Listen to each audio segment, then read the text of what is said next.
Hello, everybody. Doggies. We got Brian there. Sorry, yeah, this is Vinnieart. You guys know me as a former lead designer, McFarlane Toys. I've had a couple of comic book series out there. City of Venus, that's the one that I created on my own. It's doing really great. I'm about one sale away from 18K. Through the Woods, the hardcover edition, that one's getting very close to 30K. I'm going to be receiving those books in I think about another week. So fulfillment's going to start very soon.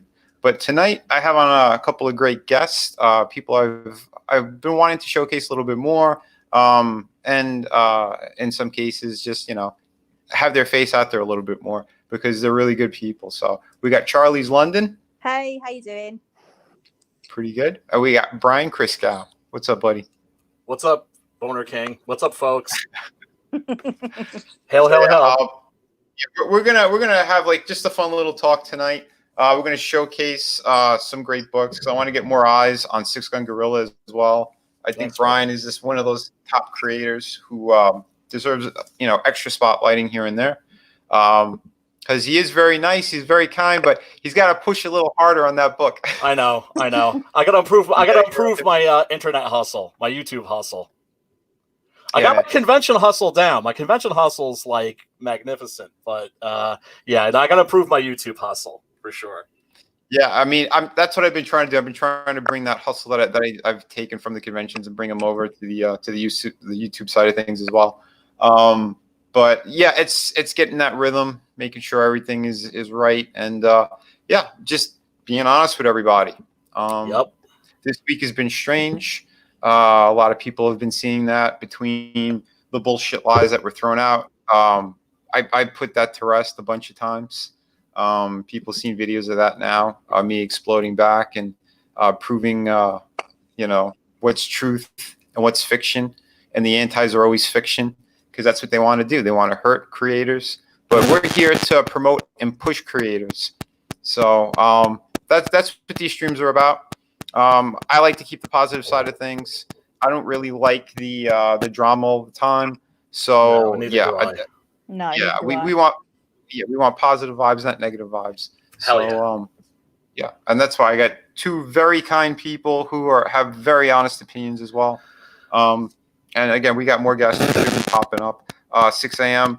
I did send you the link too, buddy. So whenever you want to jump in, you can. But yeah, so. I'll pull up the campaigns as we kind of shoot the shit, have some fun here. Excellent. Six Gun Gorilla, dude, this thing is just incredible. I've been so lucky. I've been so blessed that people absolutely love this book. It's a passion project, like all CG projects are, and when you make the comic that you want to read, you don't know if other people are going to like it. You don't know if it's going to click with them or not. And this one's clicking, and everybody who reads it loves it. I can honestly say that. Oh yeah, my man Drew in the chat. What up, Drew? Hail, hail, hail! Everybody, go check out Captain Love, Captain Love, Captain Love, Love, Love, Love, Love. That was great, man. Yeah, I did a cover for the variant for his issue 1 that you could get on his campaign as well.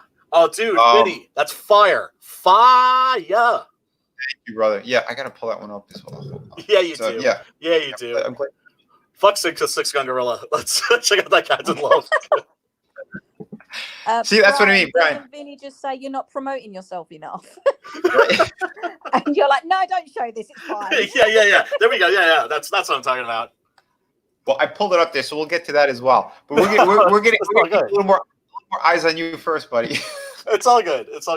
I'm not a hog. It's all good. Forget about me. We literally spent less than a minute on me. Forget about me. It's all good. It's all good. Yeah.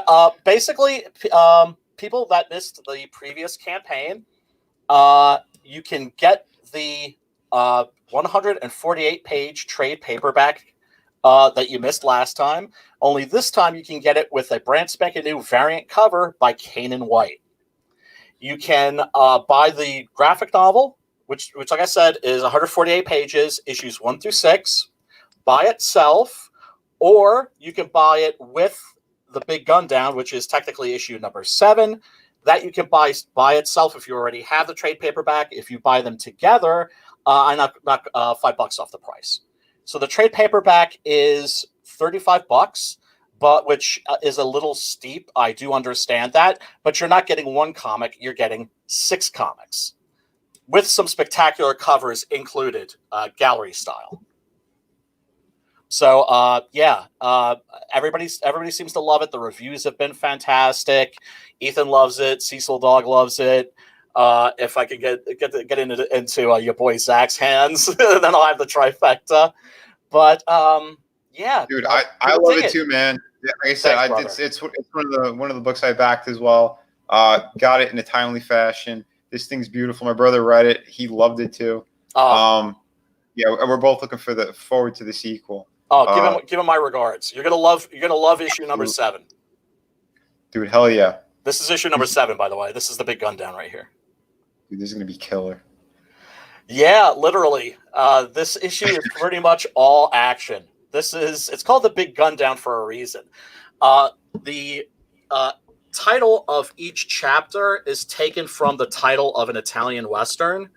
And this chapter is taken from the title of the Big Gun Down, and it lives up to that title. There's a very high body count in this one. Hell yeah. Dude, this is crazy. Isn't it beautiful? The art's absolutely fantastic. Oh, for sure, man. For sure. You see, that's what makes it easy for me to promote at conventions, and also at on the YouTube channel. Sometimes I'm like, well, the writer kind of sucks, but the art's fantastic. So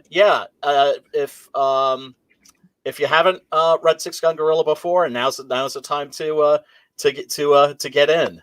And everybody, like I said, everybody seems to enjoy it. It's elevator pitch is a very big ape with very big guns blowing very big holes in very bad people.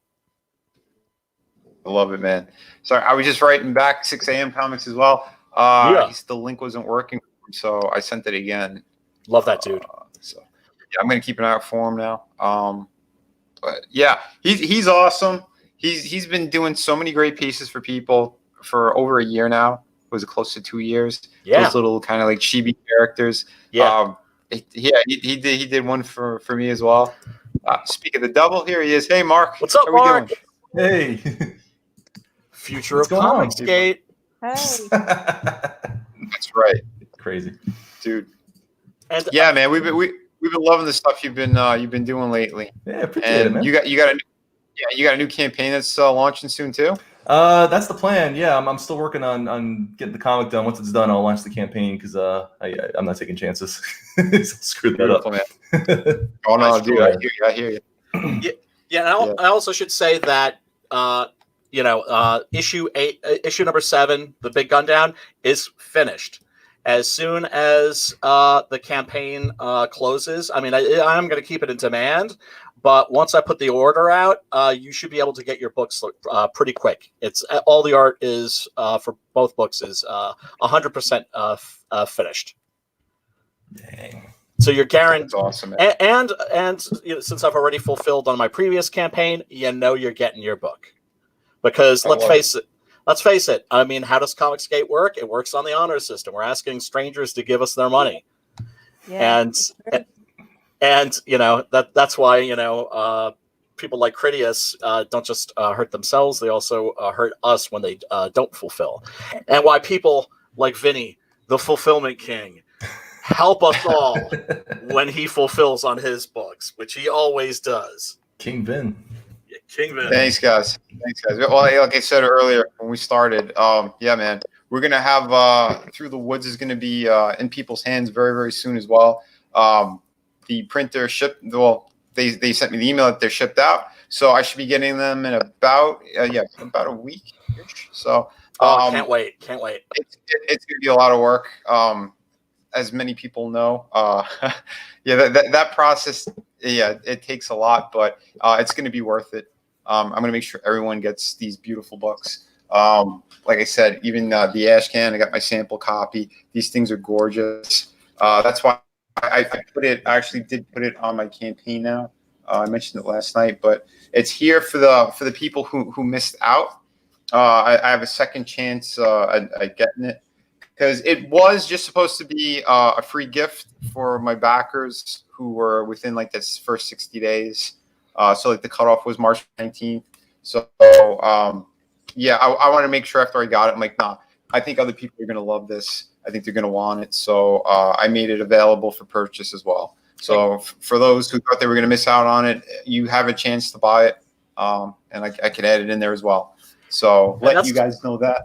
That's with the Kelsey Shannon cover, right? Oh yeah, Hail Kelsey. Yeah, he was the absolutely winner. Stunning. It's an absolutely stunning campaign. I mean, I look at it and I'm just, the only thing I'm really annoyed about at the moment is that since the lockdown, all of our, my partner and I mean, he's also active on Twitter. Stencil Artist Jan, he's always in and out of the streams as well. We always we back our books. We back a lot of books. Like we looked today, looking at our Indiegogo, we've backed 8 pages of books in the last like 2 to 3 years, I think it is. And the problem is there is so many of them that have got on there like fulfilling or delivered or whatever. And we know that some of them have turned up at my mother-in-law's address. And obviously, because we're in lockdown, I can't get them to read them. And there's a big pile of them there. And I know Brian, yours is there. And it's just like, I'm technically, I'm feeling like I want to break quarantine to just go get my goddamn books. You just got a paper airplane those right on over. I know. I think maybe with this campaign, I'll deliver by drone, fulfilled by drone fulfillment. Well, if it's such your mother-in-law's, why don't you like set up a special meeting where like you're down the street from the house and you can, okay, take those books, put them on your front step, then run inside. I'll grab them. I could do that. I tell you what, that's not a bad idea actually, Vinny, because today we ordered pizza and the way they're doing it now is like the pizza delivery guys are literally phoning you going, I've left it on your doorstep. I'm now back in my car. So I'm thinking that's what they're doing because of everything. So you know what? I might just give her a call tomorrow and go, can you just leave them on the doorstep? We're just going to drive by, pick them up and go, thank you very much. Just when they drop that pizza off, just put the comics in the pizza box and tell the pizza boy to come back. That's a really smart idea. Yeah, that's a good Got to go by like prison rules. You're baking them in a cake, and you're. That's a good idea. I'm loving this. Or a trebuchet. You could use one of those. Well, in all fairness, Ethan's doing a fried chicken box. There's nothing wrong with me putting my Comicsgate books in a pizza box, is there? Not at all. Right. Not at all. I mean, leave the pizza in there too, so you get the comic and a treat to Vinny, do you want to bust out that hardcover and knock on it, or maybe crack the spine a little bit? Of course, for you guys. You love when I knock on it. My nice big hard book. Hold on. So a little layup. There we go. Ooh. And like I said, we got the good stuff here. Beautiful. And the bookmarks have been in for a while now. So we got all those already. And these two, I think they're going to be coming probably on the same day because they ship the same day. They're just in different locations at the moment. But so I'm going to be able to fulfill these. Anyone who does buy the drawing tier, I'm putting it on the inside of the book. Correct. So you'll have it there. Beautiful. So that's why this book has white on the inside. It's for that purpose. It's for the drawings. Yeah. Nice. Beautiful. So it's going to be a lot better that way because I always prefer if people could do like original drawings inside books like this. Since it isn't, it's got that European kind of format. I mean, nice. Here's a standard comic size compared to what Through the Woods is going to be. So yeah, you got a nice difference here. This is a very big book, 98 pages. For you guys who don't know it, but and this is going to start delivering before this month is done. So I'm looking forward to getting this out to everybody. Oh, we can't wait to get it, brother. We can't wait to get it, and I'm so happy that you surpassed your goal. I remember right when you crossed the 15,000 mark is when we all got upgraded to hardcovers. I think it was like 12,000. But yeah, that's the thing. I always talk about this campaign. This happened because of the fans. I wasn't going to do this campaign. It's everyone just kept messaging me, what's Through the Woods? They saw it was my first campaign. It failed because I didn't have any kind of like real support in the beginning because no one knew who I was. My Twitter, I only had maybe like 150 people following me. I had like, you know, basically it was dead over there. I never understood kind of how it worked, but as I was getting onto more streams, as I was talking to more people, you know, it just kept building from there. So this is to show you as well. It's not necessarily the quality of books and people who are first-time creators. I mean, don't be so discouraged. You just have to make sure that you have your projects done and out to people, because I fulfilled immediately. Everyone who did support that project to begin with, I fulfilled everyone. My next campaigns, I did the same thing. I got them out the door very quickly, and people saw what I could deliver. So that's just like a word to the wise. Yeah, if you do want to make a better name for yourself, or start to grow a little bit, again, I'm not looking at myself like any kind of superstar. I just know the quality I put out is high.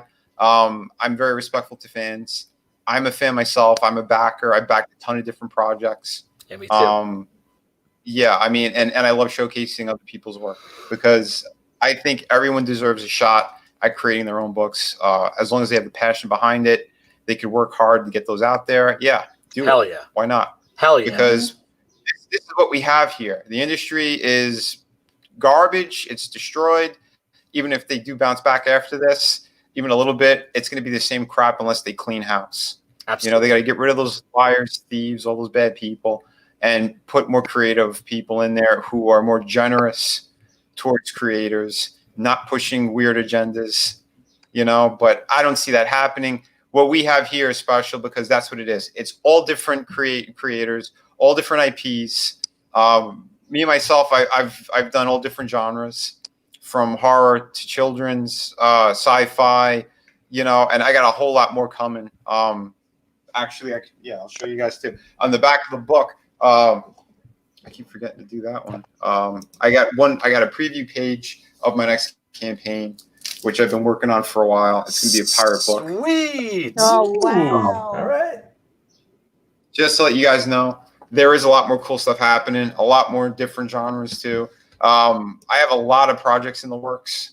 Another one with my brother. It's more of like a street story. I don't want to get too much into it, but you're gonna see like the capabilities I have of doing more street kind of things, perspective, cool buildings. It's gonna be an action kind of packed book as well. So I hit everything. I'm sorry, what were you saying, Brian? Oh no, I just said wonderful. You know, I love the fact that you're genre hopping, because that's what I intend on doing too. I've got a lot of projects that I want to do. You know, that's why I'm hoping to hit bigger numbers with Six Gun Gorilla, is so I can do those other projects and bankroll them. And because I'm like you, I like to have a finished product before I start my campaign. Sure. I'm not saying that everybody has to do that. I think if you have, you know, like Charlie was saying, like you want to have like 80% of your book done before you start your campaign. I think that's fine too. But I like to make sure that that my artist is paid, that the work is finished or close to being finished, so that people know they're going to get their books. Oh, absolutely, and that's the thing, man. I mean, again, these campaigns are supposed to be to help people fund these projects, but there's kind of two sides to it, and yeah, I mean, because I'm from that old school as well. If I'm paying for a product, I'd like to get it as quickly as possible. If I could do that, I'm going to do that. Obviously, some campaigns, they're going to have to take a while to do, obviously, because, you need the money to, it's usually, you got a writer, penciler, inker, colorist, letterer. There's a lot that goes into it. Me, I mean, I've been doing all this pretty much by myself, or, just a couple of projects with my brother as well, but I'm doing the bulk of the work. I'm doing all the art labor. I'm putting the words on there, the marketing, there's a lot that goes into this. That's why I try to get as much as possible so I could focus when it's time to actually push these projects.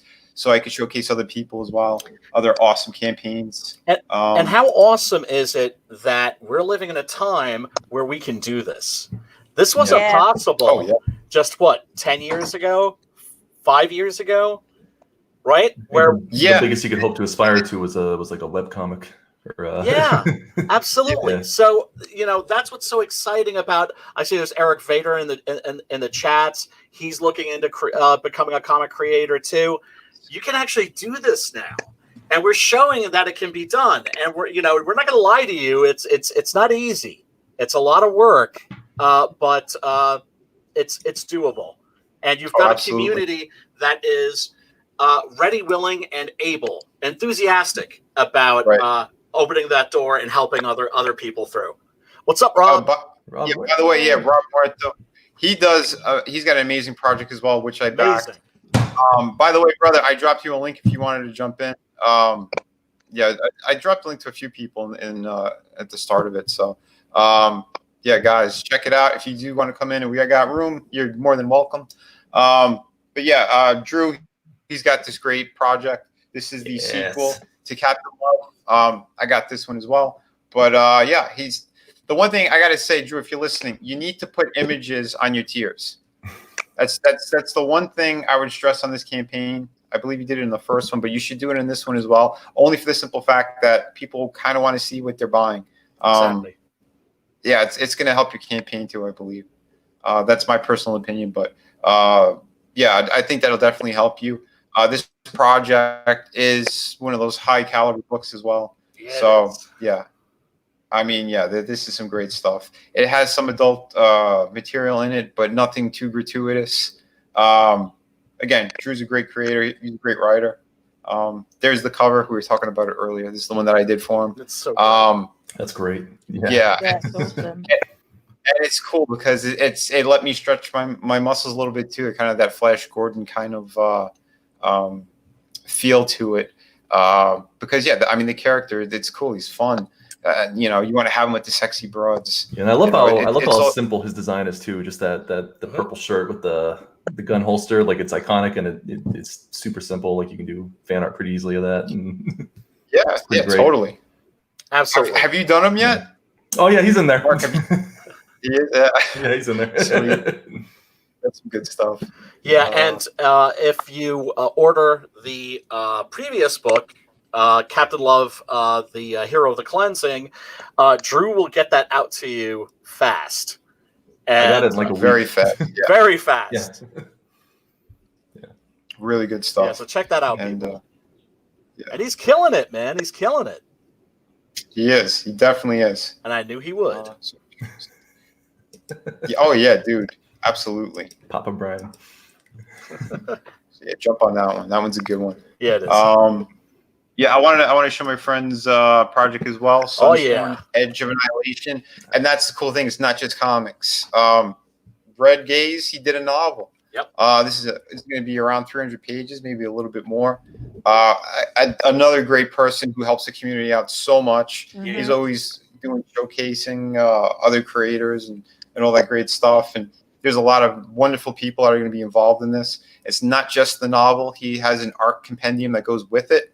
That Narwhal's artwork's going to be in. Carla, my sister from over at the Grim Reaper, which is also available. Grim Reaper 2. That's going on at the moment. Love Carla and newcomers. John. Oh, absolutely. They're wonderful. Yeah, they wonderful are. Team. And there's the cover I did as well for the book. So this is the cover to the novel. Oh, killer! Yeah, man. So it's going to be a very good thing. I got to see a little bit more about these characters as well, and it is a really cool series. If you're looking for a replacement for Star Wars, I think this is going to be it. I hope this crosses over with Death Sworn at some point. They can just call it Sworn. Yeah, right. Just call it Sworn. Yeah, that'd be good. And what is Red doing? He is taking CG multimedia, right? Mm-hmm. So now we're doing novels, and in the future, movies, animation. I don't know. We'll see. Yeah, man. Oh, totally. No problem, Drew. Dude, you're awesome. Yeah. This Carla's cover to the actual the visual companion.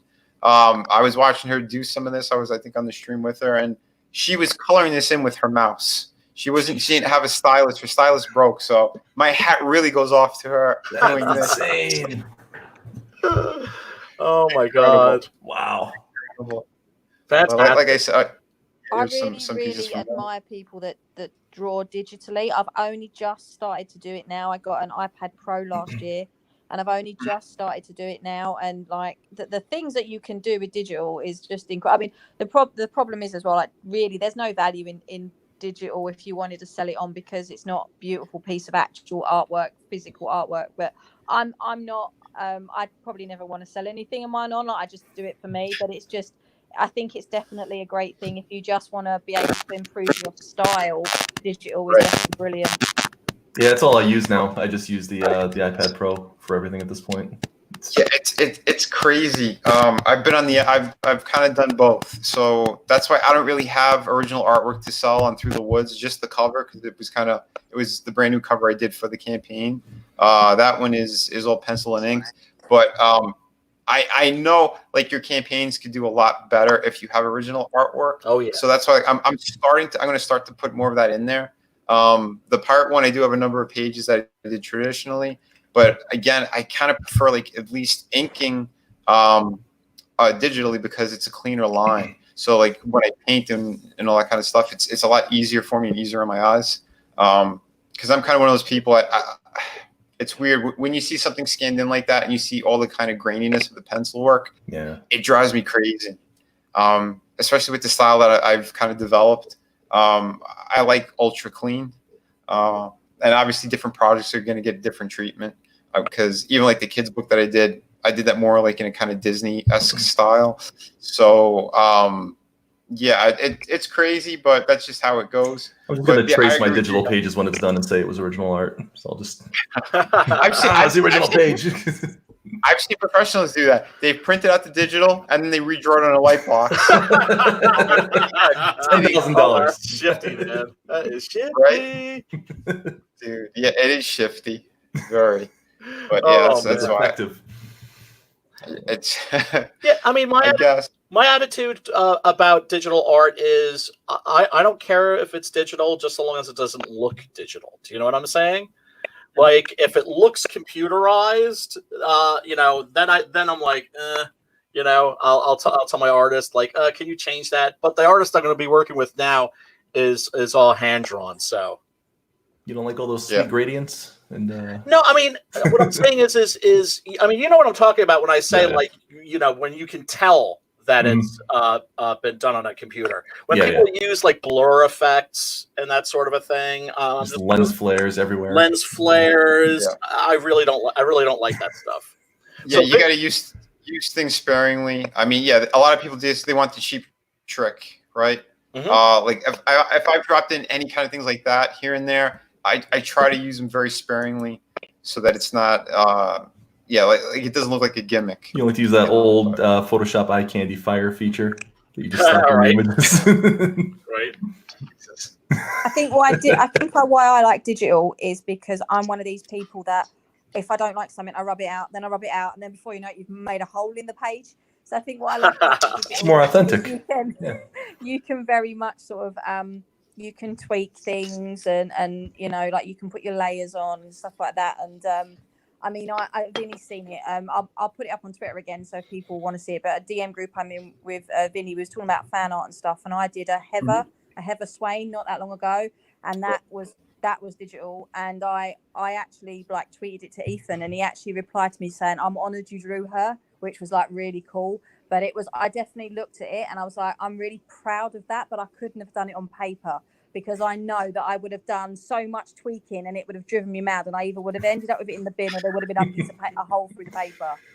I'll draw them on paper, and then once I start like coloring or doing any work on it digitally, like pretty much any remnant of the paper is gone, because I think I've just like redone everything at that point, because you see every mistake. It's just like it's just like no, there's nothing left of it. I practically redraw the whole thing. Well, digital is really just another tool, isn't it? Yeah. Right. So there's nothing wrong with our artists using it. Like I said, as long as it doesn't look like it was done on a computer, it's just another tool. Yeah, well, there was a company that I forgot the name of them. They were doing books that were all like digitally painted, but like their first couple of books look really good, and then it just went downhill. You could see how rushed all the pages were. There was no line work anywhere, so it was kind of like sloppy and muddy. And it's like, come on, like, you know, what are you gonna get with that? It's raw. Hey, buddy. Hey, We got Optimus. Hello there. Hey, what's going What's up, on? brother? Hey. Hey, guy, how you guys doing tonight? Very good. Pretty good, my friend. Very good, Pretty man. good. Good, And- good. Since you're Congratulations. here, we're gonna. Oh, I'm sorry. Thank you. Yeah, we're gonna jump. Oh, yeah, there it is. Look at that. That's right. We're gonna jump. I just like saying the Yeah, name. I enjoy that name I do a lot. too. Peregrine. I do It's cool. Yeah, when I first heard it, I'm like, what name is that? And then like it stuck. And then the way you guys did the logo, it all just works. That's beautiful. It's Beautiful. It really is. I'm very proud of our little Venezuelan boy that put that logo together. And when I always have to preface this when I say little Venezuelan boy, he's 32 years old. But You're He's credited as doing- little Venezuelan boy in that book. yes. I'm talking about him like he's not known. He's been published in Breitbart, for Christ's sake. So happy, so proud of my graded 0.5 peeps. They're Yeah. no longer by the sidelines. You know, but now y'all are doing it. Now y'all are in the thick of it. You are comics creators. Welcome to the club. Well, I appreciate that, Brian. I think it's the first time we've talked one-on-one since this happened, because I know you've been in the chats a lot. So, Oh yeah, and I really appreciate that, brother. That means a lot coming from you, because I'll say it, you know, Six Gun Gorilla is a very good read, very good product, and same with Vinny. You know, Vinny's heap praises on it and all that stuff. You know, when I hear that stuff from you guys, that just like it validates it. You know, it's like, for sure, man. it's kind of like you take a deep breath, like, oh God, I made the right decision. Oh. We made the right decision. You know. oh, dude, brother, if it looked like hot garbage, we wouldn't diss it, but we wouldn't be saying anything about it. Right. Do you know what I mean? This looks like I think fire. I think it's one of the few books I promote like twice a day or something. I backed it first day. I knew what you guys had. You had something very special. You know, I was lucky to see a couple of kind of preview pages, I guess, before you launched as well, and my jaw hit the ground. So Beautiful. and the story itself too was absolutely amazing. So I'm totally looking forward to this. And today I just got the layouts for the rest of the pages, and man, I'll just say if they're anything like these first few, holy crap, y'all are going to be in for something. So basically, when you back this project, get yourself an extra set of drawers as well. Yeah, man. Brace yourself. Because you're killing it right out of the gate. You know, This is your first project. That's freaking awesome. Well, we followed the formula. The formula, you know, build your audience, you know, build a reputation, and you know, go for it. And like I said, you know, luckily he's out of quarantine finally, so he can start going around and doing things now. You know, it's been a real treat. It's been a real treat, and you know, like I said, it's been August to now, what, 9-10 months in the making. I mean, so no, it does take a long time. Even the book that I'm currently working on, the part one, I've been developing that on and off for like 2 years, because you know I have other obligations, but on top of that, I want to make sure that character design is right, story elements are there. You know, going back with fresh eyes after a little bit, putting it back together properly. You know, you want to make sure everything's kind of taken care of. So like when people are reading it, they're not getting confused, or if that happened over here, what's going to happen later, or you made a mistake. You gotta cover your ass on all that, but at the same time, you want to tell a very engaging, fun story. Yeah, so, and I think it helps. You know, and I know sometimes you know, there's that whole term, you know, too many cooks ruin the soup. You know, but I think it does help seeing. Like we have 3 or 4, you know, we got like 4 different people looking at what the artist is doing. You know, it's like, you know, we all have, it's like, and we get our input in, you know, but we learned our lesson is like, guys, let's get our input in before he does his final inks. Yeah. But you see, that's one of those things that you learn as you go along. Yeah. Yep. Exactly. Yes, artists are very sensitive. They are, and understandably too. You know, and you know, and if you want changes after they've already inked, and then if they've inked and colored the shit already, it's like now you're gonna tell me to change shit? No, Well, no. I mean, That's when subliminal messages start creeping up in your comic. So if you look at the if you look over here at the, like, you know, where the thumbnail cover is and like this regular cover, you see there's a change there, and that's a pretty big change when you look at it. And that was like a week before we were supposed to go live with the campaign. It was like all of a sudden Piper was like, we need to change that. I'm like, no, God, don't tell me we need to change that. The male character. Yeah, and blue shirt. Yeah. Oh man. And then Xavier, you know, he kind of he had to put what little, you know, I'd say little, you know, he's got as much say as any of us, but he put his foot down. He said, all right, anything else that needs to be fixed gonna be fixed inside the book. I'm tired of this. You want to have a good relationship with your artist, and you want to trust your artist, and you want to embrace the collaborative nature of the medium. But you know, you also want to make sure that that they're happy and that you're not busting their balls needlessly. Oh yeah, exactly. We're just art monkeys. It's fine. I don't know. There was a lot of like, good Doug. Thank you for everything you do. Thank you for putting up with us. Thank you for believing in us, even though we have a massive amount of autism. You know. Oh yeah. Yeah, it's a relationship that you have when you're working with an artist, and you want to make sure that everybody's happy at the end of the day. Exactly. Hail, Commie Mark! Hail, boy! Commie Mark is probably one of the funniest guys in Comicsgate. Like, seriously, if you read his campaign, it is just a laugh a minute. I mean, I've never laughed so hard at just reading a campaign than I ever had with his. We were talking about this before, like Charlie and I. He actually took his Indiegogo campaign, and the Indiegogo campaign itself is a work of art. Yes. It is. He commits to the bit. Really is. That's impressive. Last time I checked, he sold 16 of the burn a book tier. Where like 16 people paid him to burn a copy of the comic. I love that. It's like, you know, we all saw what a certain person in California did, and he said, you know what, I'll cut out the middleman and I'll burn it for you.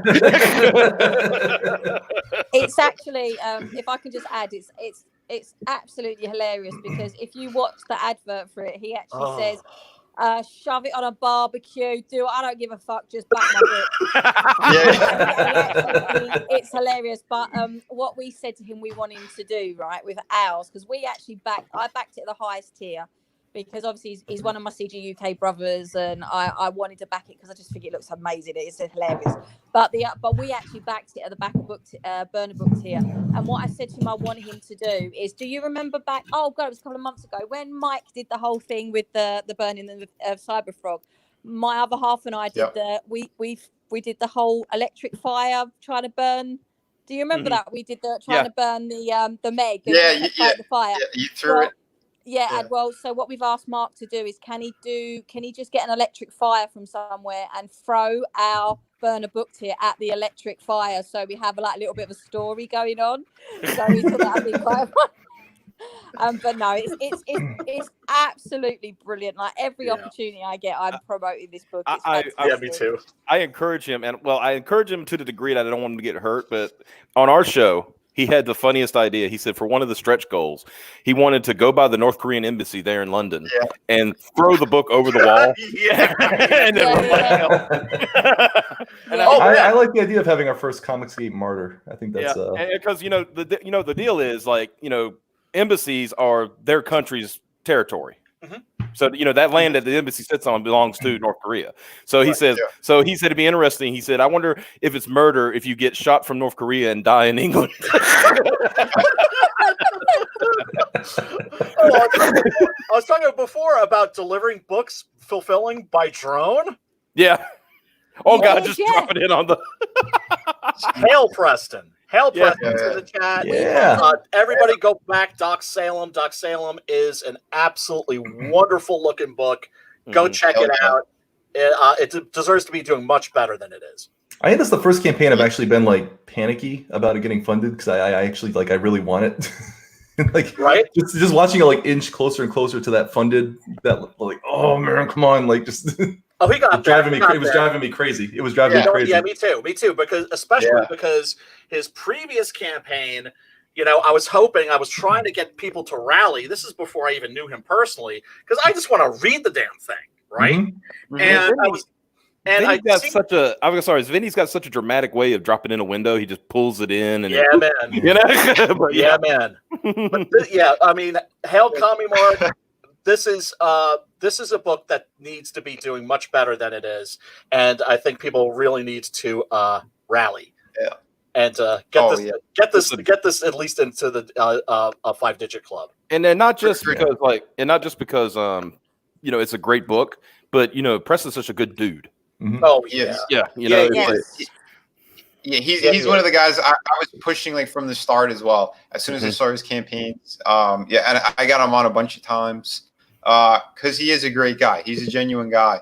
The stuff he's been doing, it's the amount of work that he's been putting in by himself as well. Like I know what it takes to do what he's been doing. You know, and his other campaigns. Gorgeous. Well, The art alone, dude, have you seen his canvases?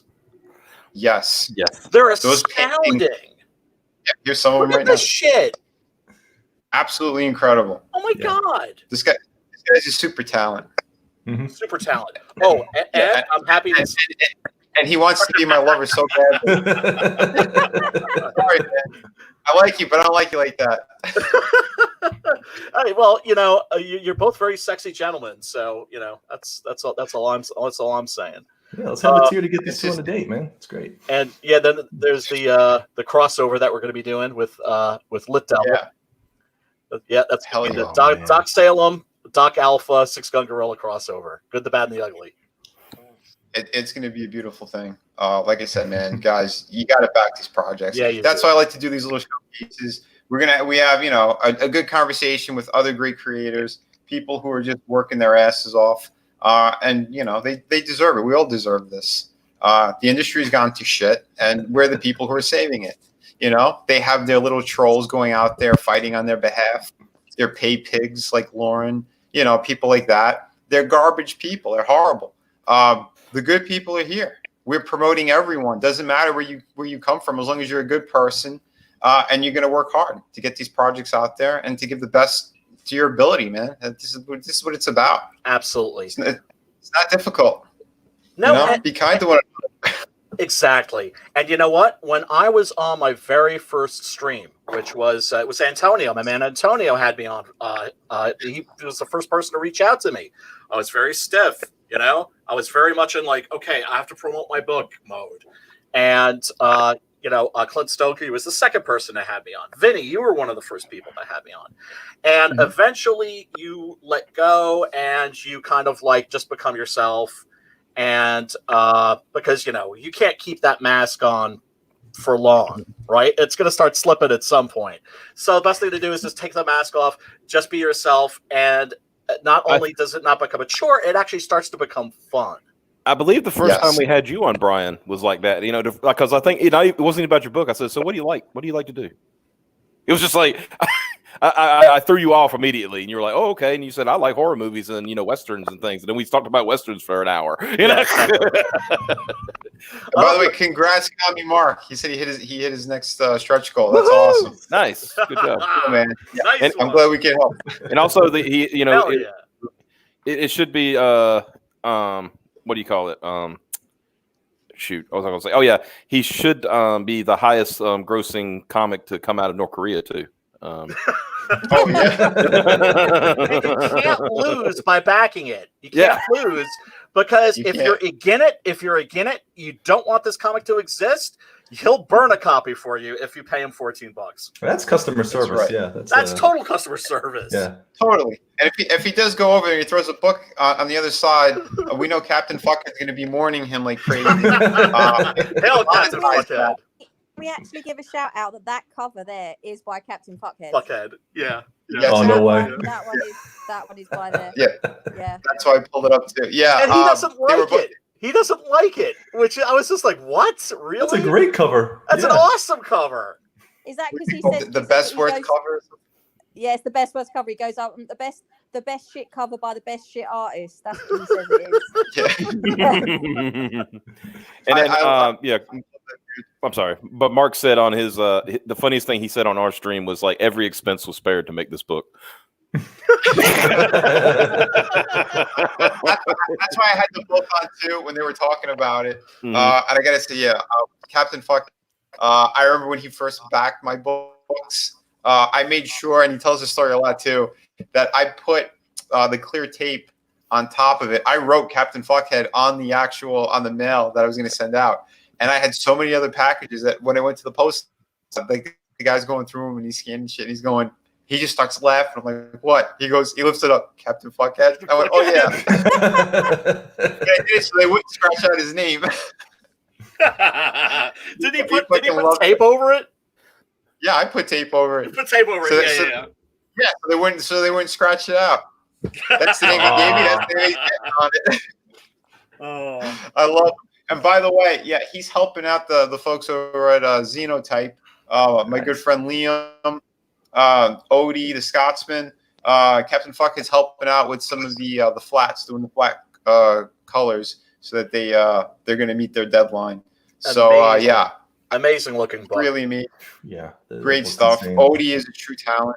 This kid, I mean, 19 doing work like this. Can you imagine? He's the wonderkind. Dude, he's a prodigy. He's an absolute prodigy. Yep. Yeah, totally. Mozart. Mm-hmm. I believe. I think I backed like all these projects that we're showcasing. But yeah, it's because everybody's so fucking cool. Everyone's so hardworking, and I'm looking forward to the rest of these. It's going to be. Yeah, first images I saw of this, I remember thinking like this has to be a scam. There's no way there's a book that's actually looking this good coming out of independent artists and stuff. And like it took me a while to like come to grips with that. Like this is like somebody's actually this good, and it's like be a full book. And I've seen, like, it just blows my mind. I've seen Scotsman working on these colors, and yeah, me too. I'll put it this way: anybody who thinks manga can't be good in color, y'all ain't ready.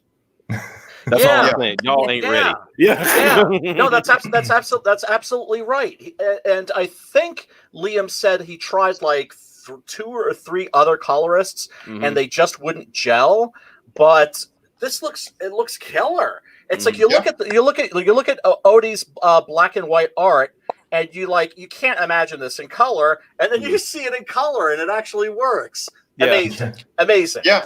Because I'll be honest, when I first backed this project, I did the black and white. I did the manga version of it until I started seeing some more of these pages. I'm like, dude, I'm gonna refund. I'm gonna get the color one because I'm really I'm blown away by it.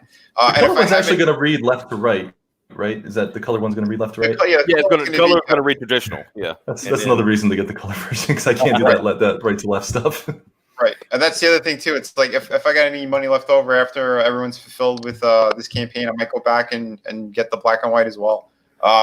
Just because I love seeing this work in both sides of it. I could appreciate everything that goes into these projects. And the other cool thing about it too is Odie did complete those 200 pages, and now he's doing like these special pages that are going to be before each chapter in the book. And Odie's doing everything on it. He's doing like a digital painting or whatnot. I saw like 2 of those covers or 2 of those inserts. They look just breathtaking. You guys are going to love them. Really, really great. Really great stuff. Like one of the best compliments that I got from about Six Gun was people saying it doesn't look like an indie.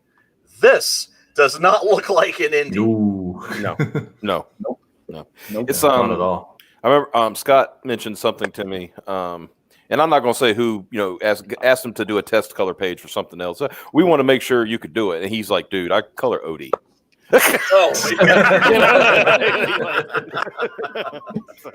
Maybe you don't know who I am. Don't you just love Greek names? His name is Odysseus. How badass is that? Have you seen? He was named after the Garfield character. Yeah, have you seen that kid? That kid is cock diesel. He is. Oh yeah. He's definitely like material for the Comicsgate like mail calendar. Yeah.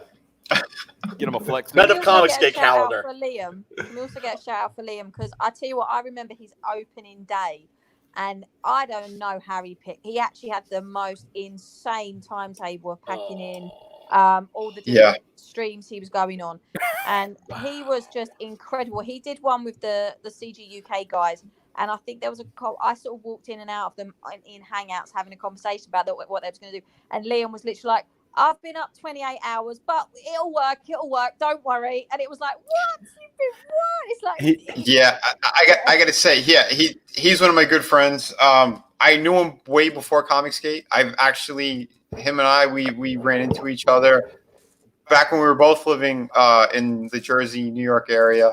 And we've had a couple of conversations at Midtown Comics, which is hilarious because I remember the first time I talked to him on here, I'm like, I know you. He's like, you seem familiar too, Vinny. I'm like, no, I know you. And then like we backtracked it and we're like, holy shit, we do know each other. Liam used to live around here? He used to live in Jersey, yeah. No shit. Is he a fake Australian? No, he's what? Yeah, because I mean, say again? Is he a fake Australian? Is he think Australian? Is he faking? No, from Jersey. no, he's real. I think he's a real Australian. We've Yeah, had he many. is. We've had He many, is. No. His stream turns off. He's like, oh man, it's a freaking book. Yeah, he's grabbing his crotch and spitting on the floor. Freaking Xenotype coming out. I can't wait. Well, there's no way he could have kept that act up for like 28 hours. My God. It was, I said it to him as well. I'm like, you stand out, brother. It's not every day I talk to a red-headed Australian guy when I was living in New York. Right. You know, that's why you stuck out like a sore thumb. But the other cool thing, like again, as Charlie was saying, he did run this campaign. That first day, 2 days was insane for him. I had on the entire creative team, and we were really going over it as well. And he is just a professional, inside and out. Liam is one of my favorite people in Comicsgate. He's just above and beyond. His mind is on another level.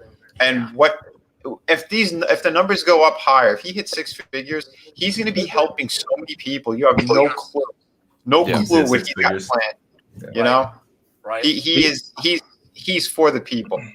He 100%. Like that night that he was doing all the streams. Ours was the last official stream that he did, and afterwards, because I think we had, I think Vinny, you were there, the CG manga stream, and I told him before he went over there was go to bed. Yeah, I said you've pushed yourself to the limit, brother, and you've done a great job, but you need to go to bed. Oh my God, Optimus, you said the same thing last Saturday. I did the our CG Ladies Night. I see Mandy's in the chat. We did our show, which was a real big success, Mandy. and we had a bit of a hangout afterwards. And Optimus was there, and I was chatting away to the Murphys. Like, you're on that buzz. It's very hard to go to sleep after you've done a stream. And then all of a sudden, I think it was Mandy went, "What's happening to the window behind you?" And I was like, holy fuck, the sun's coming up. It was 6:30 in the morning this time, and Optimus was like, go to bed. Go to bed now. I am designated stream dad or something. I don't know. Like I've done it to him as well. I'm like, brother, what are you doing? It's like 4 a.m, his time or whatever. Like, go to sleep. It also, like, you know, if you see and this is true, if it's night where you're at and you see somebody who has like daylight, it messes with your circadian rhythm. You're thinking, is it daytime? You keep looking back behind you, looking through the window, making sure, you know. It's like that thing when you come out of the cinema when you've watched the dark, like you've been in the dark, and then you think that it's going to be dark and it's bright sunshine when you open the doors, and you're like, what? Yeah. But yeah, hail Mandy in the chat. Mandy, of course, Hey. one of the truly special people in Comicsgate that makes it the wonderful place that it is. Hell Love yeah. Mandy. And that's what we're talking about. We're talking about good creators. We're talking about people who are working hard, helping out others, pushing and promoting. You know, so hail everybody in the chat, everyone in my panel. You guys are beautiful people. That's why I want to keep showcasing as much as I can, doing what we can here. It's a tremendous amount of work. I've been going to bed like at minimum 3 a.m, almost every night, working like a dog. But again, we're doing this for you guys. We're doing this for each other because we know this is going to build things. This is going to keep growing. What we have is real. Anyone who says otherwise could go fuck themselves. Mm-hmm. You know, I don't like people throwing shade. I don't like that nonsense. All they want to do is destroy. All we want to do is create. Which side are you taking? You know. Well, you draw more flies with honey than with vinegar, and they're producing tons and tons of negative vibes. And whenever I'm with my my Comicsgate peeps, I'm just feeling positive vibes, and that's what we're all about. That's what makes this such a fun group of people, such a joyous group of people. Yeah, Zaid Comics. That's why I'm called 6 a.m. Comics, because I usually work until 6 in the morning. I go to bed till 9. Oh my god! And people, if you haven't heard Mark's Soy Boy song, no, for crying out loud. He doesn't like it. He doesn't. You're 6 a.m. Comics. Yes, sir. What's up, brother? Where's the Peregrine thing? I'll get her in, man. I got a whole list still of people I got to get back in there now. I know. I'm playing with everybody. Keeps cranking out comics. It's driving me crazy. Optimus. I was laughing at that too because I had all those different projects out. I'm like, he hasn't done one of my characters yet, and he's like, I'm going to get to it. I got you in there. Right? Eventually, he got to it. He did just from City of Venus here. Yes, sir. So I thank you too, buddy. That was awesome. You're always breaking your balls, but when you finally did it, I'm like, all right, dude. That was great. Really and you got to realize, Mark, it's all about the reason we do that is because we love it, because they're so cute, they're awesome. That design, and that's why I used to joke. I said, when can I see? Because before, when we thought we were doing the other book, I said, where's the submarine? Right? That was I don't know if you remember me saying that. Where's the submarine? I do remember that. Yeah.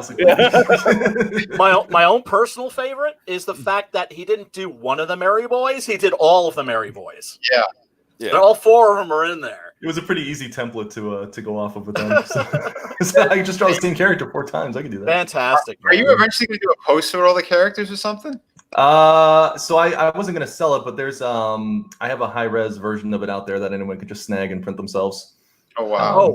And that's another thing I should mention is that he's happy to give you the high res file of your character so that you can use it like for a sticker or something like that. I asked him like, hey, is it cool if I use this because to print up like a bunch of stickers or something like that I could throw in as a bonus with my campaign, and he's happy to do it. All those they're a love letter to CG, so anybody that wants them can snag them and do what they got to do with them. So hell yeah, man. Hell yeah. And I want to let people go ahead. I was just like, can I make a point of you saying about like the antis and people and the fact that there's so much love for CG. I am before I am passionate about CG and before I am passionate about promoting good books and good creators, I'm a teacher. I'm a history teacher, and I'm a qualified military historian. So I called Preston Poulter out on his very crap inaccurate historical graphic novel. And I said to him, come on a stream with me. And as a historian to a comic book creator, I will show you what is wrong with your comic. Not as a comic skater, as a historian. And he blocked me. Right? That's how they are. I do my research. They feel threatened. That's just how it is. So if you have something real to offer them, they don't want to hear it. They can't take constructive criticism. It's either hate or nothing, right? They're crazy. Mm-hmm. They're crazy, and everyone knows how that person is anyway. So we don't even have to get into that nonsense. Seriously, fuck him. Yeah. Who needs historical facts? I got a lesbian. I literally had like archived material showing letters that the Lydia, who's the White Lily, had sent to her mother. Basically, he's basing this whole thing on the fact that she sent a letter home saying, I love my fiance, but I don't love him in that way. So he's like, oh, she must be a lesbian then. And that's where he went with it. Well, I mean, obviously, that's it. That's you're either in love with your fiance or you're a lesbian. I mean, for fuck's sake, I'm doing a comic book about a gorilla in the Old West. I did my research on the Old West. That's why he's not a lesbian. I did my research. I did my research on the Civil War. You know what I'm saying? And, although my artist wasn't always, taking my advice when it came to like historical accuracy in terms of costuming, guns, et cetera, I always provided that stuff, It's just like, do your freaking research. It's not that hard. In fact, it's fun. But it's the same way with us, Brian. We have in Peregrine, we actually have a history altering moment. right? That's in our book. Mhm. And I spent like hours poring over what happened, and I was alive at that time. That tells you something. I was alive when this happened, and I'm still researching it to make sure we get it right when we change history. You know what I mean? So right. So it's a big thing. You got to be accurate. You got as far as if you're basing something on history and you're going to have some historical moments, you got to have those moments be accurate. And even though when you do your research, even though you're not going to use 99% of what you read and learn, it's that 1% that's going to make a big difference. Oh yeah, for sure. Like, well, I was getting into City of Venus City, and it's the same thing too. The sequel is going to have a little bit more of the background and the story of kind of what went down. This first issue, I kind of just threw people into it with the main character, but I did my research on the science of behind what's going to be going on. And yeah, I'm not going to use every little bit of it, but the stuff that's there, it has to make sense. It has to work. So I did the research on that as well, and you're going to see more of it,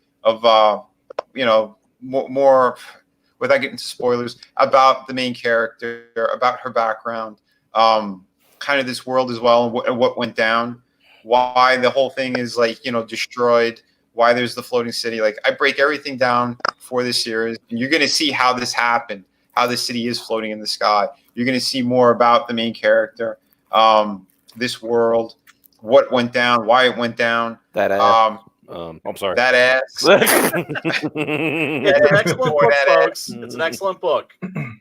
No, I've read it. It's really good. It's really good. The first. Thank you, man. Really good, so.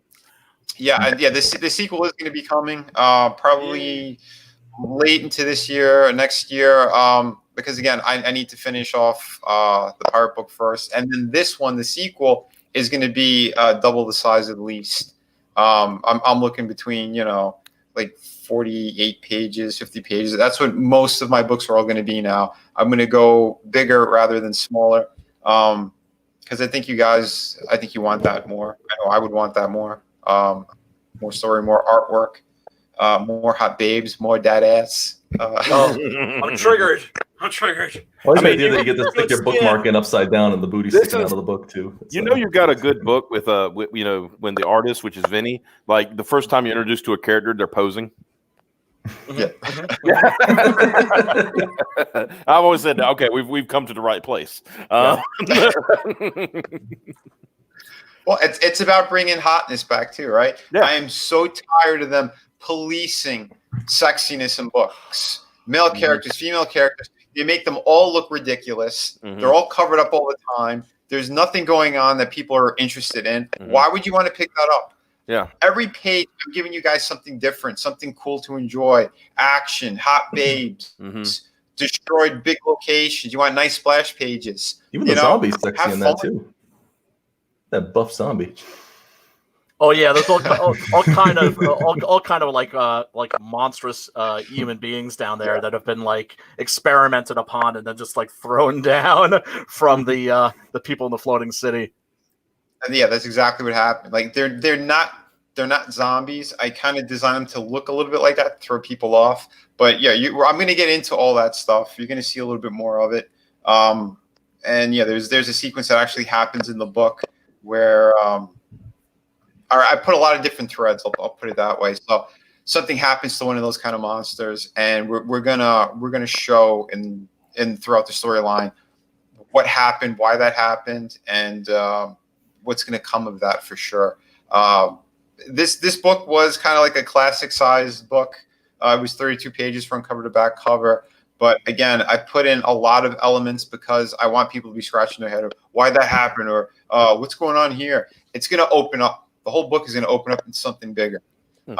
This was just a taste of it. That's why when you first get this book, I have a whole page of like kind of like an intro into the world. So you kind of know the rules of the world and what's kind of going on.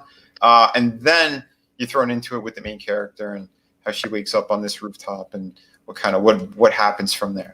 But yeah, so I want to thank everybody too for this, because when this thing closed out, I was around $9,000, and now we're one sale away from 18,000. Wow. So hell yeah, that's so incredible. cool. This thing just kept growing. after the fact when people were getting it in their hands. They were telling more people. So I'm very, very proud. This is one of the books I'm most proud of because it's all the work that I put into this. The story itself, I came up back around the time I was working with McFarlane, and it evolved from there. But like the core story stayed the same. It's just I did other stuff with it, and it's more bleak of a world, but there's hope in there, and that's the thing that I think people they need when they're reading a book or something that seems like there's a lot of destruction or whatever. You need to have hope in there, because if there's no hope, then what's the point of it? I absolutely agree with that, without a doubt. And here's the thing: even though the setting is completely bleak, it's still an adventure story. You know, so it's exciting. Mm-hmm. It's not 1984. Let's put it that way. Right. Yeah, because I try to put a lot of different kind of things that I've always liked in storytelling, things I've been inspired by, and I just kind of put it all into a blender, and I come up with something that I think is really special, a unique story that I wanted to tell that have some nods to other things. But unlike Marvel, like, I'm not ripping off stuff. I'm just giving like a taste of things here or there, right? Because that's pretty much what most of these stories are in a lot of people's books. It's not like we didn't reinvent the wheel, but we have cool stories to tell that they're going to make sense. They're going to go places, and you're gonna have that escapism. You're going to have a lot of fun. You know? Absolutely. That's what it comes down to. That's what we're doing. We're bringing sexy back, but we're also bringing back adventure. We're bringing back fun to comics. Mm-hmm. Absolutely. I don't get the whole problem. I mean, I'm like obviously the only girl on the panel here, but I'm all for this, and I don't understand people that are not advocates of wanting to see beautiful art and beautiful people. And I also don't understand what's the problem, like I just don't get it, because growing up, I'm a child of the 80s. My favorite film when I was a kid was Who Framed Roger Rabbit. I mean, I'm not being funny. I grew up thinking that Jessica Rabbit was one of the coolest people, like coolest characters in the world. She's all tits and ass. That was my first crush when I was little. Was Jessica Rabbit. But as a kid, you're not. I didn't look at her and think she was sexualized. She was a character that looked a certain way, and this is what I don't get. The problem is it's adults with very dark thoughts trying to project their dark thoughts on other people that are not even thinking that deep. If I may continue what she was saying, it's emotionally stunted humans, right? Mm-hmm. They're people that if I can't look that way, nobody can. Mm-hmm. Yeah. And what made people think that movies or TV shows or comics especially are supposed to represent reality? It's completely ridiculous, but you know it's triggering, and you see people see these characters, and it gives people body dysmorphia, and it causes body shaming. It's that bizarre cancel culture. I mean, I used to fight with my cousins because they were getting brainwashed by it, right? Because they lived off of watching these silly television programs, reading these news articles, and it was always the same shit that was regurgitated and brainwashing them slowly. Like they didn't even realize it, you know? And it's sad to see that kind of destruction, because I was never into that crap. I was always working, doing other stuff. So I never paid attention. And then like I'm sitting there and I'm listening to these conversations, I'm like, what are you smoking? Like, you know, how they just twist reality into this thing where everything needs to be negative. And excuse me, if somebody sees a character like this and they're a little girl or a little boy, you know, they're looking at it in a different way. They're not looking at it for sexuality. They're looking at it as, oh, that's a strong character. Oh, that's somebody I want to kind of be like as well when I grow up. You know, that's why Wonder Woman took off like it did, because it wasn't pushing sexuality. It was pushing, you know, that there could be a female character who's strong, who people could look up, who they could admire, that they're going through struggles and they're overcoming it. That's the story everybody wants to see. They want to see the hero take as much crap as they could and come out the winner on the other side. Absolutely. It's kind of simple, right? That's why Batman, Spider-Man, same shit. I would always make jokes about I got the Parker luck, because that's for him. That always happened, right? His shit always hit the fan. He got the shit end of the stick, but he overcame it. You know, whatever story his way, he overcame it. That kind of stuff is what really people they hold on to. That's what they remember. That's what they want to see. That's exactly, Vinny, you explained. That's my love for Optimus Prime, right? Mm-hmm. You go back and look at those old cartoons and stuff. Optimus had an army behind him, right? Mm-hmm. But 9 times out of 10, he's going to the front line himself and taking care of it. Oh yeah. Even if it means he's going down, he's like, I don't want anybody else getting hurt for me or for this cause. If I need to be the last death, I'm going to be the last one. Right. And he's not pushing. He's not pushing Cliff Jumper in front of everybody. Here, you go first. Yeah. He's like, we're talking about heroes. Yeah, and that's what's missing from contemporary, mainstream comics is heroes. Mm-hmm. Can I just add something? Looking at Vinny's beautiful book there. If I went to a comic book convention and I saw a 10, 11-year-old girl dressed as her, I would have less issues, even though she's got very short shorts on and knee pads, than I would when I see parents who are letting their children who are 6 and 7 dress as Suicide Squad Harley Quinn. Because A, they shouldn't be seeing that film, and B, why the hell are you letting your child dress? I mean, the whole concept of Harley Quinn and Joker, the way that it is now, it's toxic. It's toxic, and it's not the sort of relationship that they should be promoting. And this is where the mainstream is so fucked up, because they'll promote that in one respect, and in the next respect, something that's a massively wholesome comic. Oh no, you're an alt-right Nazi. Yeah, that's what it gets me. I've seen those posts from people who say like, find you somebody that looks at you the way the Joker looks at Harley. Gosh. I said, what? That's the worst advice you can give anybody. Yeah, what? And a second later, he's beating the shit out of her. I mean, like, that's find you a man that'll beat you. Yeah. I mean, I always say, if you ever want the perfect example of how the Joker Harley dichotomy works, go watch Mad Love, right? That episode of Batman where she did everything for this motherfucker, right? She caught Batman, she set him up, she had him in a trap, she even said, made Joker's plan better, they made it work, and he was pissed off because he didn't do it. And because that's I said, yes, you really want a selfish, that's what you want to emulate. You want to emulate these I guess, Vinny, you're right. It kind of lines up with this mentality, right? It's selfishness. I need it. I have to have it. Me. Mm-hmm. And so if it can't look like, I don't want it to look beautiful. I want it to look like me. Like, no, nobody wants to look at you, motherfucker. Nobody cares. When I was a kid, I never thought, gee, I want to see a fat Conan. I want to see a fat Conan the Barbarian. I want to see. I kind of want to see a fat Conan that has a big gut, little buggy whip arms. I want to see Conan the Barbarian that looks like the guy that wrote the New Warriors. Yes. Kibbles and Bits, whatever. Like Conan that, the Kibblesmith. That's the Conan I need to see. Not the guy that you could nail to a fucking cross and he would get off it and still come and kick you. You're joking, but I would kill to see either a fat Conan or a soy Conan comic book. Oh, it'd be as a satire. Oh, by the way, Piper in the chat. Hail Piper. Hail Piper. Marvel has the rights to Conan, so you're going to see that eventually. That's going to happen.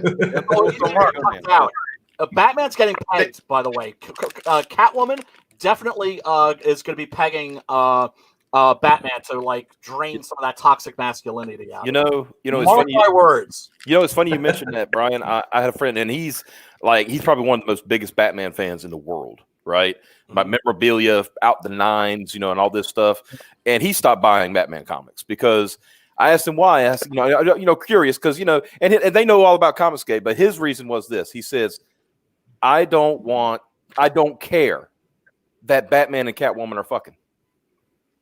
He said, I don't care. You can imply shit and you can do all that stuff. That's fine. They got a relationship, whatever.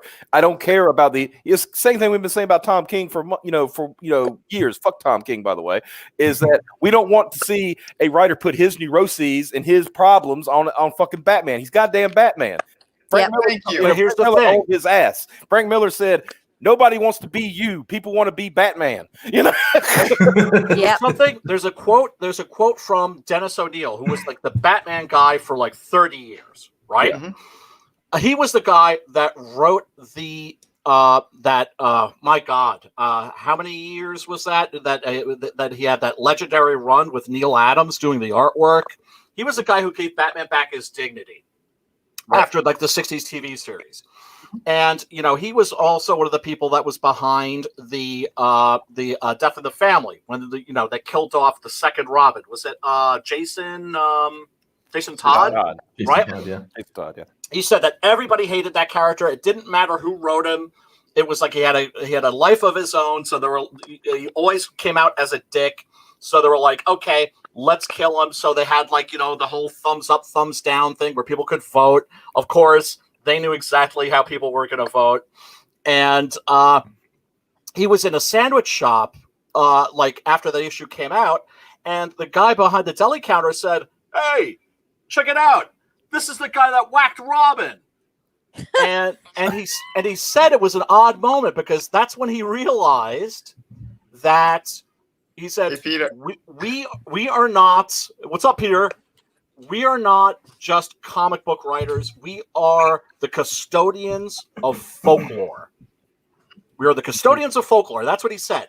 In other words, he said, we have a responsibility to shepherd these characters, to another generation, and to keep these characters alive for further generations. The current crop of comic book writers, let me tell you something. Tom King doesn't give a fuck about Batman. Nope. And I'll tell you on that note as well. When I first heard that he was writing Batman, and in one of his interviews he said it, he didn't really know Batman. He wasn't a fan of Batman. There you go. And they tried to educate him here and there. I'm like, excuse me, they should have grabbed Paul Dini, sat him in a room with Tom King, take all the Batman animated series, make him watch all of that. Mm-hmm. Have the talk with Paul Dini about Batman, his psychology, everything about him. Because to me, Paul really understood the character inside and out. Oh, without a doubt. You have somebody like that. That way, he really knows what's going on with the character, how he should approach it. But instead, they just tossed him whatever garbage was laying around. This is what you need to do. They had to do a little thing with Snyder. Snyder was doing his own bullshit, and he's another guy who's got mental problems. He's said it on live streams as well, that he's like on a whole bunch of different pills for his neuroses and other problems. And you could tell in the writing. I think they started off strong when he first got on the book, when Snyder was on the book. Like, I liked Court of Owls, and then it just kept going off the rails. I'm sorry. First of all, you don't kill off Batman, whatever they did for that short time, and then you replaced him with Jim Gordon. Are you people on crack? And I have connections with the character. My father knew Bob Kane. I was friendly with Capullo. I was one of the guys who was urging him to do Batman instead of X-Men because he was on the fence. He could have went to either company. I have attachment to the character on a lot of different levels, and to see him handled like shit, or to see him get completely destroyed, thrown off the rails, people don't want to see that nonsense. That's why sales kept dropping. Then, like you said, Tom King gets in there. He doesn't know the character, and he starts cucking Batman. He starts doing these weird emotional tales and this other weird shit. If you have somebody who's from the CIA and he's now working on a title like Batman, wouldn't you expect to see more detective type work, some other things of that nature? Is that what they were expecting initially? That's what he was going to bring to it? I'm sorry, but that's what I expect from a CIA pencil pusher, because that's what he is. He's one of those guys. He's kind of like that Ed McMuffin guy who tried to run for president in 2016. He poses with an AR-15 and think, hey, I was in the CIA. I'm a badass. You push pencils, motherfucker. Nobody gives a shit, right? That's what he is. Isn't it odd that we're seeing like the news media? If you go on cable news, there's a lot of CIA spooks on cable news now, and now they're in comics, and we know for a fact that the CIA is involved in major Hollywood productions, and that is in saying what goes in and what doesn't with films. That's been confirmed. That's not a conspiracy theory, right? Yeah. So isn't that, it's all a little creepy, as far as I'm concerned. But the people that are currently writing these characters, they have no emotional attachment to them. They have no knowledge of them. I mentioned Kibbles a Bits before. I mean, he said I remember seeing the New Warriors like on the comic book shelf, and it scared him. It scared him. Those characters look too cool for him. He's literally basically said, "I was intimidated by the black kid." Yeah, because he had a knife. He had a knife. He had a knife. Oh my God, he was intimidated. So that book stayed on the shelf. You know, it scared him. But again, that nonsense was all clickbait.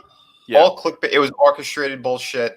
That they know those characters are joke characters. They're nobodies. They wanted to get some kind of reaction out of our side and other places. And what happened was other media outlets grabbed it. Comedians like Chris D'Elia grabbed it and really poked fun at that nonsense. They're probably going to make a lot of money just people buying it just to roast it in the first place. So they probably and that infuriates me a bit too. Like people will just go buy it just to roast it. Like, no, don't buy that shit. It's encouraging it. Yeah. And like don't. If you're going to buy it, wait till it's in the dollar bin. You know where not worth. I honestly don't even think it's going to reach print, and if it does, it'll be like the smallest numbers ever. Oh yeah, it's literally it's a joke, and people just they poke fun of it online, and that's about it. They just wanted clickbait because it got all this traffic over to Marvel's website. That's what they wanted. They wanted to stir it up, looking at them again. But then you know what? That's the wrong kind of marketing. It's the wrong kind of everything. People are going to look at that. Kind of attention for sure. I will say though, I think the future, the future like the millennials now, and sort of, I'd say anyone between the ages now of, let's say, 18 to 30 in the mainstream now, their brains are gone. They are completely indoctrinated to the bullshit that's being said. But I will say, I think the generation younger, so let's say the 11s to 18-year-olds now, maybe even slightly younger, they're not going to fall for this shit. I mean, great example for me is my godson. He is 11. 3 years ago, I walked into he's my cousin's little boy. So me and my cousin are like sisters. So I walked into her house and I was like, what is this rubbish your son is watching?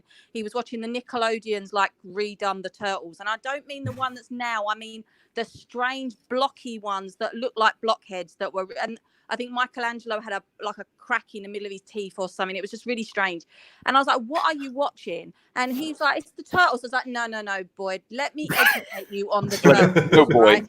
Boy. So I literally, he came around my house and I've got the DVDs of, the Blu-rays now of the 1980s Teenage Mutant Ninja Turtles. And I sat him down and we was watching it. And he was like, this is so much better than what I'm watching. I was like, yes, it is.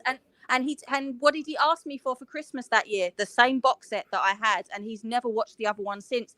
And it's funny. I don't know if you guys know this, but the British Teenage Mutant Ninja Turtle stuff is actually worth a lot more money than I think it's European. I don't know about the American, because in the 80s when it came over here, we had a big problem with triad organized crime. So the government said, and the BBFC, the British Board of Film Classification, they said, we don't think it's a good idea this cartoon's released here. So they came to some negotiation and they changed the name to the Teenage Mutant Hero Turtles. I remember hearing about that, yeah. Yeah, all our merchandise has got Teenage Mutant Hero Turtles. So some of the British stuff is worth a lot of money if it's still boxed. Yeah. It's the same, but that video game, the one that came out on Nintendo, the original Ninja Turtles. Oh, I think it was a If you can find a copy of it with the Hero Turtles title on it, it goes for bank. Shoot. Yeah, but I gotta tie something back to Batman. It's something that I think it was PK Conrad was saying in the chat, and he's basically what I was about to say is about Batman. Kind of tie it back in. Now, this is a whole thing. Putting your neuroses in Batman and blah blah. I'm gonna make this very simple for every writer who ever writes Batman ever again. This is a man who walks among gods and they respect him. Yes. Hell yeah. They are scared of him. Yeah. They are scared of a man. Most of them could pinch him and he would die, but they fear him. That's the Batman we want. We don't want this mamby-pamby little bitch Batman that you're trying to pass off as Batman. That is not fucking Batman. Batman walks among gods where even Superman looks at him and it goes, damn. Hell. Yeah, man. Optimus, he's in love, man. Come on. Love. Oh God, yeah, it's tragic. It's really sad, and I think they're doing it on purpose. I think they get off on taking these classic heroes and destroying them and just shitting all over them and trying to wreck their legacy. But here's the thing: that's the mental. Hold on, those characters aren't going anywhere. Those characters are going to be around. The people that are writing them and shitting all over them, they're the ones that are going to be going someplace. That's right. This right here, what Mobig said, Cat. This drove me bananas. I picked up one of those issues. I'm flipping through it, and every other page was Cat. I know, love you. Yeah, it was Cat, awful. What the fuck kind of writing is that? Shit what writing. Kind of Dr. Seuss lazy. That morning sickness. Is that the one where he was saying about how he was going to be really sensitive, and there was a bowl in the Batmobile so she could be sick in. That's it. I was like, what is this? I was like, I'm not being funny, but like, my dad is not the hardest man in the world. Like, Batman's meant to be the hardest man in the world, and I'm damn sure that when my mom was pregnant with me, he never asked her if she wanted a bucket by the bed. So, and that's not, do you know what I mean? Like, Batman's meant to be the hardest man in the world. He's not going to care if she's going to say, shove your head out the window. That's it. Don't get on with it. Batman likes to throw up. Well, here's the thing. Do you know why they've made Catwoman pregnant, right? It's so she can get an abortion. I have a feeling. Watch. She's already had, like, if you notice, she's already having a conversation with herself in that book about, can I do this? Blah, blah, blah. Abortion. Time out. Yeah. Time out. These books were supposed to be for kids, for teenagers, all that kind of stuff. Mm-hmm. Why the fuck would you be pushing something like that? Why would you do something so disgusting? If I pick up a book that says Detective Comics on it, I want to see a fucking cool story. I want to see a detective story. I want to see a crime story. I want to see Batman taking down the villains in a psychological way. If it's Batman, the title, I want to see Batman doing Batman shit. I don't want to pick up a book and go, oh, we're going to go to the clinic today. We're going to take care of something. Right. I don't want to see my characters that I've been putting so much money into all these years for entertainment, to see these kind of characters grow and what's going to happen, to see them all turn into this garbage. But you see, give me the it's not just about making the women into Mary Sues, taking the female characters and making them all powerful. They also have to take the male characters and emasculate them. Mm-hmm. Of course, that's part of the formula. It's part of that cancel culture, and that's why they hate us, because we have cool stuff. We have strong characters that don't need to have that kind of bullshit. High tea, that man. They're gonna have their own stories. They're gonna hit the wall. They're gonna get back up. People want to see that. That's what they want to see. Damn it, Piper! You know? God damn it, Piper! Why did you say? Ugh. What's the matter, Optimus? What she said in the chat. Get the oh, Piper! Oh, you are naughty woman. Yeah, I'm not pulling that up. By the way, to get away from that for a moment, I want everyone to know, though, I did add my art book to this campaign as well. So now you can buy both art books on City of Venus, because I am going to close out that other campaign since I'm going to be starting the fulfillment process on Through the Woods. Two live campaigns is easier to juggle than three, so that's why I'm doing that. So anyone if you've missed out and you want those, the art books are 52 pages of beautiful artwork, super high quality. I can show you guys as well. Here is the cover of the first one. Bam. There's the back. This was my older printer. It still has really nice quality to it. And this is the one that I've been using for City of Venus, and Through the Woods and my other future books. So I mean, like the work in these books are like through the roof. A lot of beautiful different things you're gonna find in here. Nice. I think you guys are gonna love it. There's the cover I did for Hack and Slash. That one was for Image Comics. Yeah. Yeah, there's a lot in here. So, in both of these books, they're both 52 pages each. So yeah, that's, you got plenty to choose from. The featured tier, that's the way to get the volume 2 book. Again, they're exclusives to this campaign. And again, so you can find all my floppies in one place. So making it easier for everybody. So yeah, I urge you guys to do that, because I'm closing out the other one in a couple of weeks. I'm just waiting for my last disbursement on it. But again, we want to show off Brian's book one more time, at least, because I believe this should be way higher up there. Brian is a talented writer. He's got an amazing. This thing is absolutely gorgeous. So yeah, if you guys haven't backed it, please back it. I want to point out that point out for Brian, especially for his book, to talk about the quality of writing he does. He was able to make a gorilla that shoots guns interesting without the gorilla talking. Yeah. So that's an amazing feat. Thanks, brother. Yeah. Thanks. That was the biggest challenge in writing this thing, but it's a passion project, and I put everything that I had into it, and it turned out great. And also, I should mention that I lost my creative team when I joined CG. They have completely ghosted me. Oh. But if this campaign does well enough, and I am hoping it will, I'm going to be able to bankroll issue number 8 before I launch the campaign for it. And it will be illustrated by Preston Acevedo. Oh, nice. Well, I will say, in that regard, you upgraded. I agree. Yes. Yeah. So. I agree. And the thing is like, I know Preston, and I consider him a friend and everything. But I'm actually like intimidated, like working with him. Like, oh shit, when he gave the go ahead, he was just like, oh yeah, I'll do it. I'm just like, oh fuck. You guys are in good hands, both of you, and I'm sure he's going to be making those gay jokes everywhere for you. It's going to be Preston and Brian. Yeah, you guys are going to be docking all that weird shit. Hail, to each your own. God bless. Hail, God bless. Yeah, definitely, folks. Check out Doc Salem, of course.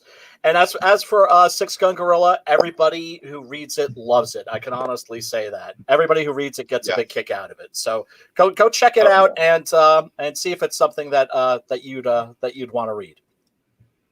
Yeah, please do. And I can say the same about my projects as well. Honestly, like Professor Geek, he has the floppies of Through the Woods. He gave a great review on it. I took his advice and I did tweak a few things in the book just slightly, just so the story flows better too, between some of the dialogue stuff and little errors. So everything has been taken care of. You're going to get the ultimate edition for Through the Woods. I'm going to show that one more time. Let's hear that crack. Love that crack. I know. Woo. There it is. Ooh, there it is. Yeah. Nice. So yeah.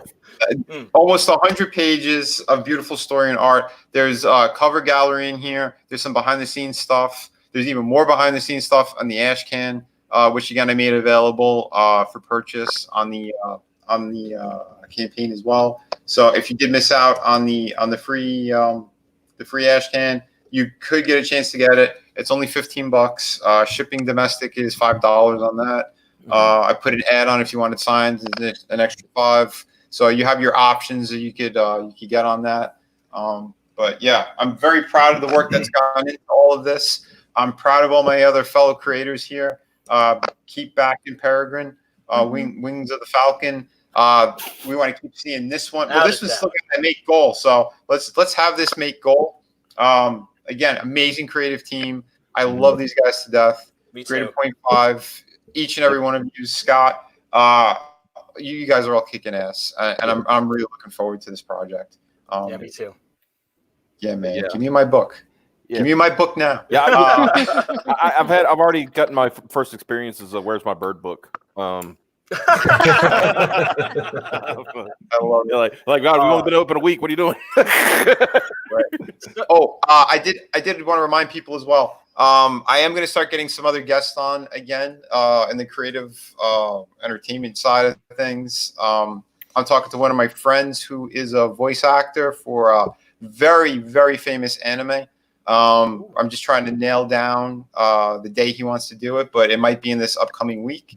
So it'll be great. He is an amazing dude. He's not only a voice actor, but he's acting in a bunch of other stuff as well, including J.J. Abrams movies. And yeah, just an amazing guy. Really, really great.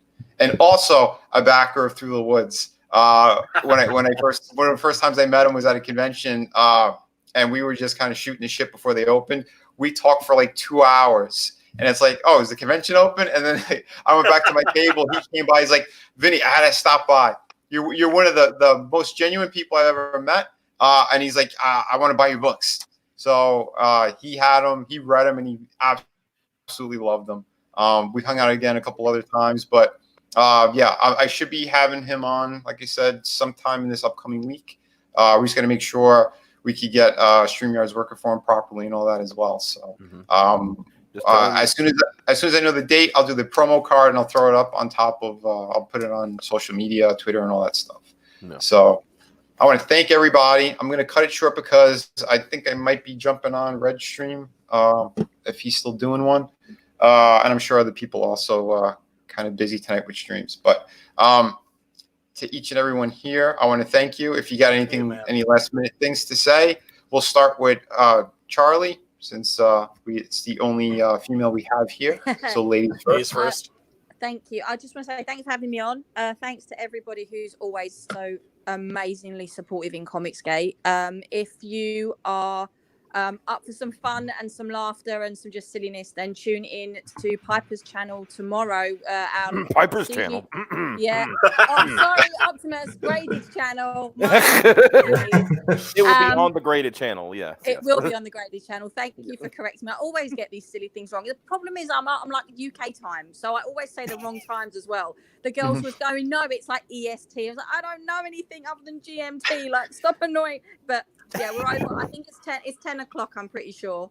And we're gonna be having some fun. So it's one of the many ladies CG channels that's popping up. So go check them out and come check us out. It'll be fun. Beautiful. Awesome. Beautiful. Hell yeah. Yeah, Charlie, you're awesome. You welcome back anytime. Especially when you're ready to do projects and stuff as well. Reach out. Again, you're one of those people that everybody loves because you're so honest, because you're passionate about all of this as well. This is what it's about. Thank you. A pleasure. Brian, anything else you want to say as well? Well, I want to say thanks for having me on, obviously. Thanks for showcasing all these great creators, all these great projects. And, this is what Comicsgate is all about. It's about awesome creators making awesome comics and genuine people. And, everybody go check out the Six Gun Gorilla, watch the trailer, see if this is your kind of book or not. And check out, support these other absolutely wonderful creators. Check out, obviously, Vinny's book. Check out Mark's stuff. He hasn't launched his campaign yet, but it's going to be absolutely amazing. And, of course, check out Peregrine. Check out Doc Salem. All the books that we've been talking about. Captain Love. Yeah. Absolutely. And CG for life. Hell yeah. Hail, brother. Hail. Mark, my friend. Yeah, thank you guys for having me on. It's good to actually get to meet you, Chief Optimus and Charlie. And I don't have an Indiegogo, but if you guys are interested in seeing some of my art, I do have a game on Apple Arcade called Starfetched. It's got all my art on it, and that's what the comic I'm putting out is going to be based on. And that's what I got. Check me out on Twitter too. Post a lot of art. Awesome, man. And that game and when you amazing. launch, the game does look great. Check him out over on Twitter as well. He's been posting up some stuff over there. That does look incredible. When you're ready to launch your campaign, you're welcome back anytime. We'll push it like crazy too. Hell yeah. Again, Mark is one of those guys he's awesome with everyone as well. Like I said, this panel has been so fucking good. Fun. Optimus. Yes, sir. My friend Optimus. Yes, sir. Yes, sir. One of my favorite people in CG as well. Hell yeah. Take it away. Say your piece. Ladies and gentlemen, do you want hope back in your superheroes? Then check out Peregrine Wings of the Falcon, because this is to bring hope and a better future for superhero comics. I think I think as a world and as it is now and everything, we need hope. We need somebody to look. We need to look towards something that gives us hope, that gives us that hopeful feeling at the very least. This is it. Peregrine Wings of the Falcon. She will give you the hope that you're looking for. Amen, Beautiful, brother. man. Amen. Beautiful. Beautifully said. Check this one out, guys, when you can. Hit the trailers. Take a look at all the tiers, all the options you could get on these projects. Again, just nothing but talent we have here, better than the mainstream. People who care about their storytelling, they care about their characters, and you're going to see it in all these beautiful books. Please continue supporting Through the Woods as well. Again, this project is it's something you guys wanted. That's why it got released. That's why it happened. That's why we hit hardcover, oversized. It's because of all of you guys. I wasn't trying to do anything. I wasn't trying to pull anything. You guys wanted it. That's why this campaign exists. Our numbers are amazing on it. I thank each and every one of you. Again, every penny is going into this, into production. It costs a lot to get this done. That's why people say, normally don't do hardcover unless you hit 6 figures. I could see why. but again, I have enough money to pay to do all this stuff. You guys are going to be getting your books. You're going to start getting them pretty soon. Like I said, in about a week and a half, I'm going to start because I'll get the books and then I'm going to start fulfilling immediately. I have everything here. You guys are going to get that extra free gift as well. It's a surprise for everybody, and it's all going to be slightly different for each person as well. So again, it's going to be like Christmas. You're not going to know until you open up the box. But yeah, you do know you're going to get a great book, and you do know you know the ash can, the bookmark, all that good stuff. So yeah, check it out. I appreciate each and every one of you guys and girls. Maybe we'll go out on Kelsey Shannon's quick little promo. So I want to say again, remember, kick ass while you create, but be kind to one another. Don't forget that. Peace, love, and soul, everybody. Peace, love, and soul. Back Through the Woods today on Indiegogo.